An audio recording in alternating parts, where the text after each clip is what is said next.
علی وقار محترم حضرت خواجہ غلام قطب الدین فریدی صاحب کی خدمت میں التماس گزار ہوں کہ آپ تشریف لائیں اور اپنے خیالات عالیہ سے ہمیں محسوس فرمائیں۔ نحمدہ ونصلی علی حبیبہ الکریم، اما بعد اعوذ باللہ من الشیطان الرجیم، بسم اللہ الرحمن الرحیم۔ یا ایھا الذین آمنوا اتقوا اللہ وکونوا مع الصادقین۔ صدق اللہ مولانا العظیم، صدق رسولہ النبی الامین۔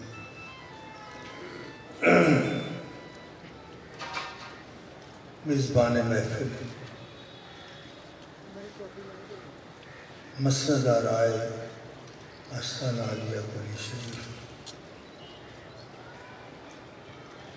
اور ڈاکٹر ممتاز احمد سعیدی صاحب، جناب ارشد نقشبندی صاحب، جناب صاحبزادہ کامران نوشہری صاحب، علامہ مسعود احمد قادری صاحب، جملہ معزز حاضرین و سامعین، اہل دانش و فکر حضرات، آج کے اس پروقار ایوان میں میں حضرت قبلہ پیر سید اظہر حسن گیلانی صاحب کو ہدیہ تبریک پیش کرتا ہوں کہ انہوں نے یہ خوبصورت بزم سجائی، ایک کہکشاں ہے جس میں تمام مکاتب فکر اور تمام شعبہ زندگی سے تعلق رکھنے والے حضرات اس میں تشریف فرما ہے۔ یہ بڑا ایک علمی فکری پروگرام ہے جس کی بڑی ضرورت ہے خانقاہوں پر۔ میں اکثر خانقاہوں پہ جا کر ایک بات کہا کرتا ہوں جو اکثر ان لوگوں کے اوپر سے گزرتی ہے جن کے لیے میں کہتا ہوں، وہ یہ کہ گلائے جفائے وفا نما جو حرم کو اہل حرم سے ہے، جو میں بت قدے میں بیاں کروں تو صنم پکارے ہری۔ الحمدللہ اس آستانے پر یہ فروغ دیا انہوں نے اس شعبے کو، اور مجھے بڑی خوشی بھی ہوتی ہے اور اس کا انتظار بھی رہتا ہے دنوا مہینے میں، تو یہ کیفیت رہتی ہے۔ بڑی پرمغز گفتگو ہو چکی ہیں، میں تو صرف حاضری کے لیے حاضر ہوا ہوں، بلکہ اس آستانے پر اتنا کہنے کے لیے حاضر ہوا ہوں، یہ کون کھڑا دربار ہمارے، کبھی تو صاحب پوچھے تھے، بس اسی بات ہے۔ آیے مبارکہ میں نے تلاوت کی ہے جس میں اللہ نے فرمایا یا ایھا الذین آمنوا، اے ایمان والے لوگوں۔ اگلا خطاب ان لوگوں سے ہے جن کے ایمان مومن ہونے میں کوئی شک نہیں، جنہیں اللہ نے خود ایمان والا فرما دیا۔ اس کے بعد دو چیزیں اور فرمائی کہ تم مومن تو ہو، ایماندار تو ہو، لیکن دو چیزیں اور ضروری، ایک تو اتقوا اللہ اور دوسری ہے وکونوا مع الصادقین۔ اتقوا اللہ کا معنی جو ہم نے علماء سے پڑھا وہ یہ ہے کہ اللہ سے ڈرو، یہی معنی پڑھایا جاتا ہے، لیکن صوفیہ کے ہاں اس کا معنی کچھ اور ہے، وہ میں آپ کی خدمت میں پیش کرتا ہوں۔ لیکن اس سے پہلے میں یہ بات آپ تک پہنچانا چاہتا ہوں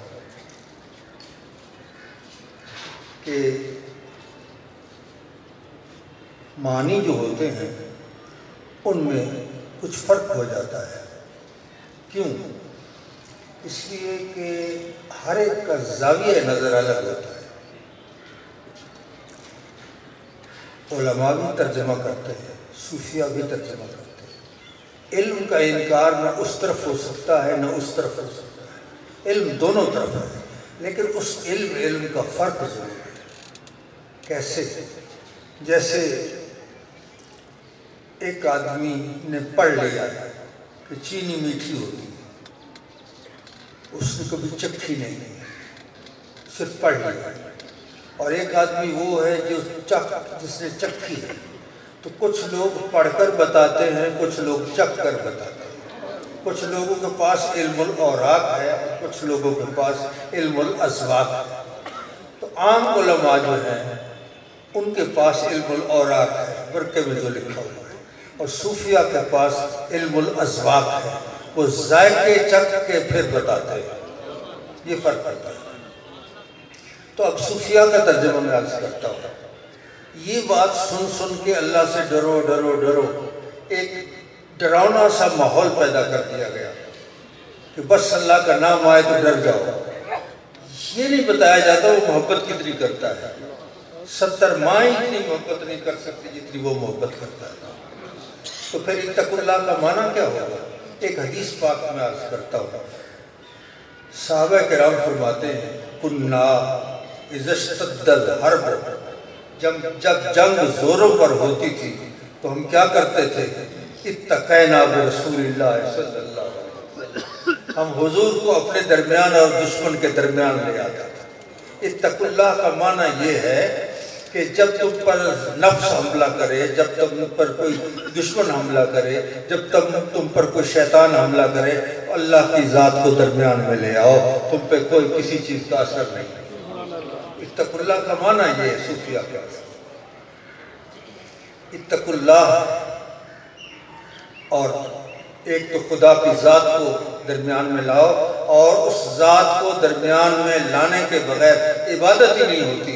حضور مولا کائنات کا رب اللہ تعالیٰ وجہ الکریم فرماتے ہیں لم اعبد ربا لم ارہ، میں اس رب کی عبادت ہی نہیں کرتا جس کو میں دیکھ نہ رہا ہوں۔ عبادت کی معیار، عبادت کی معراج یہ ہے کہ اس کو دیکھ کر اس کی عبادت کی جائے۔ ان تعبد اللہ کانک تراہ، رب کی عبادت اس طرح کر کہ گویا کہ تو اس کو دیکھ رہا ہے۔ آگے فرمایا ان لم تکن تراہ فإنہ یراک، اگر تو اس کو نہیں دیکھ رہا تو بے شک وہ تو تجھے دیکھ رہا ہے۔ اور میں ارشد نقشبندی صاحب سے معذرت کے ساتھ اس کا ترجمہ عرض کروں گا کہ اسی میں دیکھنے کا نسخہ موجود ہے صوفیہ کا، اور وہ یہ کہ علم تکن تراہ ہو، اگر تو اس کو نہ دیکھ رہا ہو، اس کا معنی حال والا بھی ہو سکتا ہے، استقبال والا بھی ہو سکتا ہے، تھوڑا سا پاس دینا پڑے گا صرف۔ وہ کیا ہے؟ علم تکن، اگر تو نہ ہو تو تراہ ہو، اس کو دیکھ لے گا۔ اس کے دیکھنے میں تیرا اپنا وجود حجاب بنا ہوا ہے۔ جب تو اپنے آپ کو اٹھا لے گا درمیان سے، پھر وہ تو اس کو دیکھ لے گا۔ یہ جو لوگ نہیں دیکھ سکتے اس کی وجہ یہی ہوتی ہے کہ اپنی ذات کو انہوں نے حجاب بنایا ہوا ہے۔ جب اپنی ذات کو اٹھا لو گے، پردہ ہستی بیدم صاحب فرماتے ہیں پردہ ہستی موہوم اٹھا دو پہلے، پھر جہاں چاہو وہیں یار کو دیکھا کرنا۔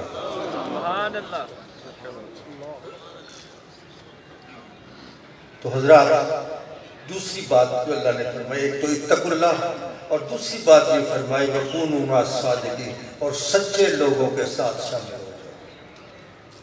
اب سچا ہر آدمی کہتا ہے میں سچا ہوں۔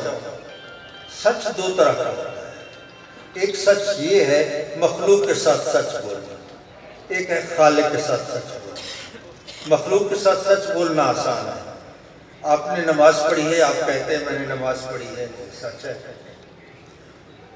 اور اگر نماز ہم نے اس لیے پڑھی ہے کہ لوگ یہ نہ کہیں کہ یہ تو نماز ہی نہیں پڑھتے، تو یہ مخلوق کے ساتھ تو سچ ہے، خالق کے ساتھ جھوٹ ہے۔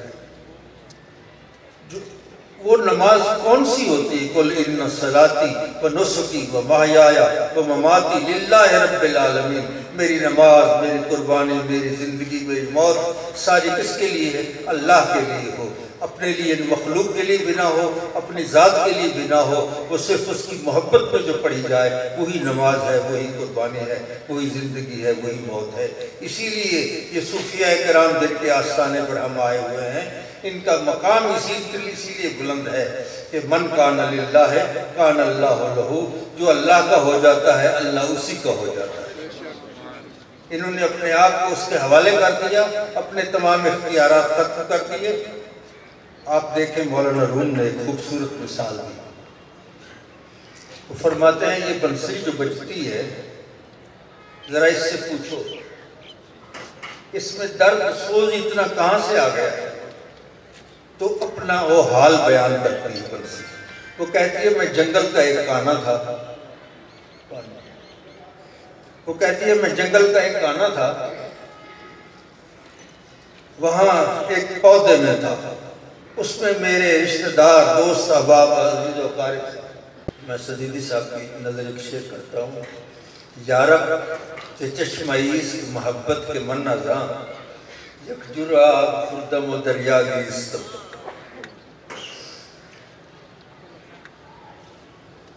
فرماتے ہیں وہ کانا کہتا ہے, وہ بنسری کہتی ہے میں ایک کانا تھا اور پودے میں تھا جس میں میرے دوست احباب سہیلیاں رشتہ دار سب اس میں موجود تھے.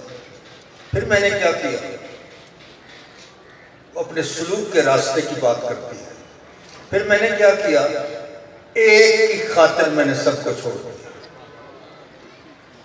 اور میں ایک کا ہو گیا اور اپنے تمام اختیارات اس کو دے دیے. اس نے مجھے اوپر سے کاٹا, نیچے سے کاٹا, میں نے اف نہیں کی, میں نے سی نہیں کی.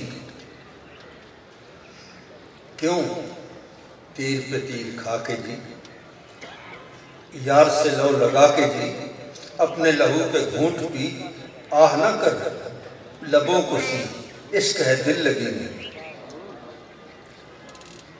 تو پھر اس کے بعد اس نے جب میرا سائز درست کیا, پھر میرے اندر کچا مادہ تھا, اس نے ایک ورمے کے ساتھ میرا اندر کا کچا مادہ نکال دیا اور پھر اندر سے صاف کر دیا اس کاریگر نے. میں نے اپنے آپ کو جس کے حوالے کیا.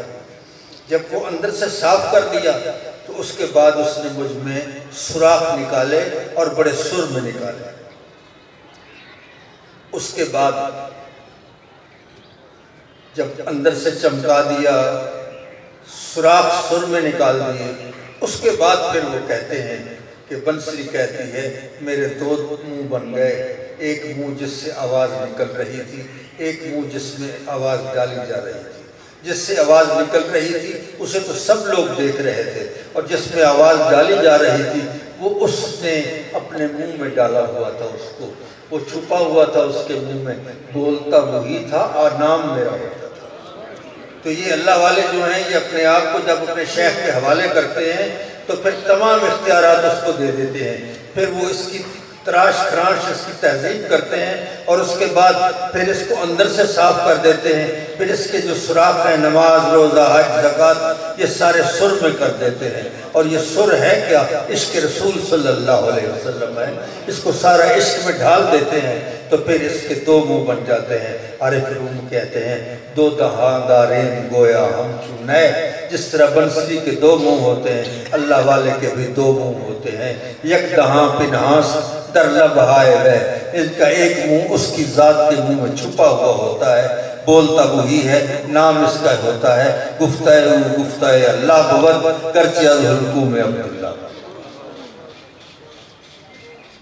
اب ایک بات اور جاننا چاہتا ہوں. اہل تصوف کا ایک قول میں آپ تک پہنچاتا ہوں.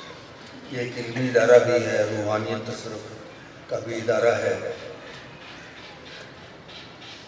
وہ فرماتے ہیں, حضرت داتا صاحب لکھتے ہیں حضرت حاتم اسم کے حوالے سے, وہ فرماتے ہیں میں نے 4 علم حاصل کر لیے ہیں, اس کے بعد مجھے کسی اور علم کی ضرورت نہیں پڑی.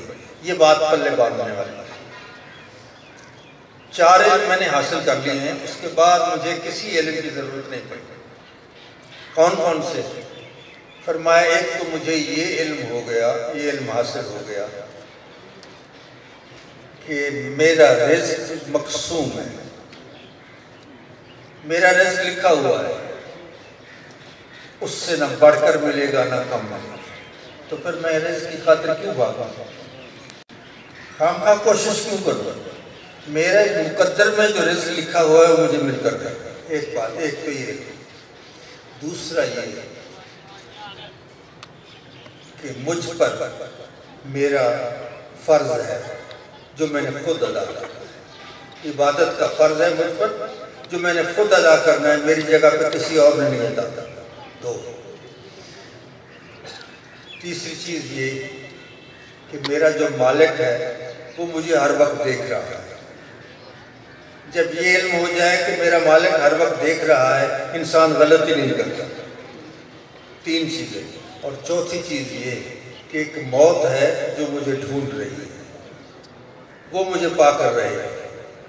اگر یہ چار علم انسان کو حاصل ہو جائیں تو بہت بڑا عالم ہے۔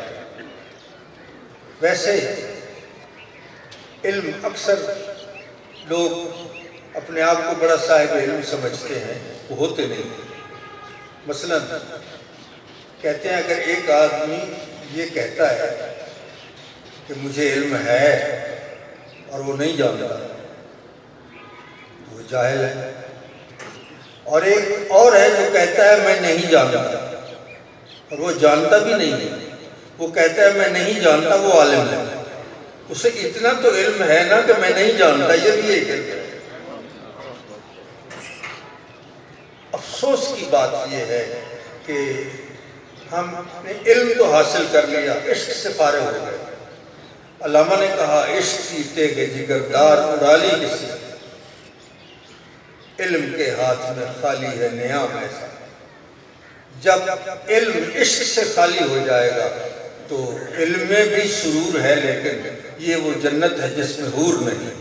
تو ان آستانوں سے جو علم ملتا ہے وہ خالی علم نہیں بلکہ اس کے ساتھ عشق بھی ملتا ہے۔ آپ حضرات کی موجودگی میں اس آستانے پہ ایک سوال کرتا ہوں کہ تشنہ لب چڑیا کے منہ میں گر نمی آ جائے گی، تیرے دریائے کرم میں کیا کمی آ جائے گی۔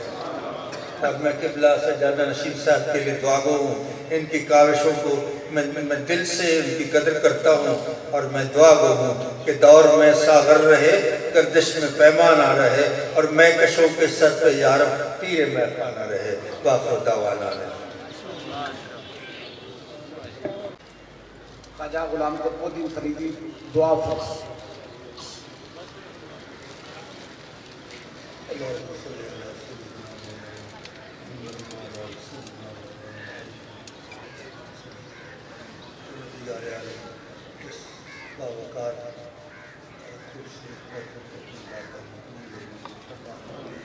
جن لوگوں نے یہاں نذرانے پیش کیے تھے نذرانے پیش کر قبول کرنا، انہوں نے سنا ہے ان کو سننا قبول کرنا، ہمیں صوفیہ کے افکار اور نظریات سے مستفید ہونے کی توفیق عطا فرما، ہمارے قلوب کو ان کی روحانیت سے منور کرنا، اس آستانے کو آباد و شاد فرما، یہاں سے فیضیاب ہونے والے ہمارے ملک میں اور ملک سے باہر ہمارے تصوف کے سفید بن کر جائے۔ پروردگار عالم سب حاضرین پر کرم فرما، تمام جہاں سے جھولیاں بھر کے جائیں، اور جو دلی میں نیک مرادیں سب کی پوری فرما، بے اولادوں کو اولاد نرینہ عطا فرما، مقروضوں کو قلب سے نجات عطا فرما، بے گناہ قیدوں کو قید سے رہائی عطا فرما، بے روزگار روزگار عطا فرما، ہمارے دسترخوان میں وسعت عطا فرما، رزق فراخی عطا فرما، آپس میں پیار محبت رکھنے کی توفیق عطا فرما۔ پروردگار عالم ملک پاکستان کو اپنی حفاظت اپنے امان میں رکھنا، قبلہ سجادہ نشین صاحب کا سایہ دراز فرما، ان کی خدمات کو اپنے بارگاہ میں قبول و منظور فرما، ان کے ساتھ جتنے رفقائے کار ہیں سب کی خدمات کو قبول فرما، سب پر اپنا کرم و فضل فرما، الہی رحم پہلے مصطفیٰ کو محمد ایک نظر پہلے خدا کو صلی اللہ تعالیٰ علیہ وسلم سیدنا مولانا محمد